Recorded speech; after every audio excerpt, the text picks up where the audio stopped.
अस्सलाम वालेकुम dear student. आज का जो अपना क्वेश्चन है वो है इंटीग्रेशन के बारे में। Integration is very important.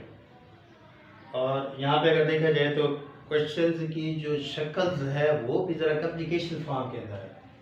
तो आइए हम इसको स्टार्ट करते हैं। ये एक फंक्शन है और यहाँ पे ये आपके पास सेकेंड फंक्शन है।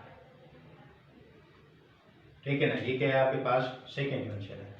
अब अगर साइन की आप इंटीग्रेशन देखें तो मौजूद है, साइन की इंटीग्रेशन मौजूद है। तो साइन के साथ ये जो एंगल आया हुआ है -6 है, तो इसकी इंटीग्रेशन नहीं है। तो हम क्या करते हैं, इसकी इंटीग्रेशन कंप्लीट करने के लिए डेरिवेटिव देखते हैं। ठीक है जी, तो क्या लिखोगे, -6 वैसे आ जाएगा x4। ओके, -6 पावर यूज हो जाएगा। क्या हो जाएगा, पावर। सही है। हम क्या कर रहे हैं, डेरिवेटिव कंप्लीट कर रहे हैं कि यहाँ पे बनेगा 24x3। अब डेरिवेटिव आपके पास ये आ गया है।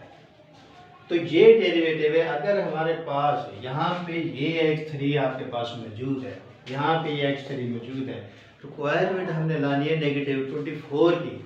तो क्या लिखोगे, थोड़ा सा रीअरेंज कर देते हैं 4, और यहाँ पे ये जो वैल्यू है इसको यहाँ राइट कर देते हैं 3। ठीक है। अब अगर आप यहाँ पे देखें, इसके इंटीग्रेशन मौजूद है, रिक्वायरमेंट पूरी करने के लिए x3 मौजूद है और -24 जो है इसको क्या करोगे,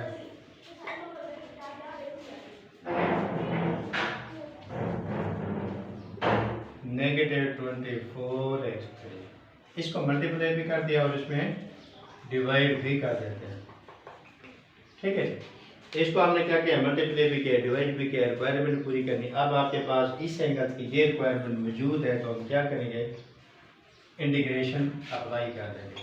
नेगेटिव साइन में ऊपर राइट कर रहा हूँ, तो ये आपके पास रिक्वायरमेंट पूरी है, तो साइन का जो होता है वो नेगेटिव कोस होता है।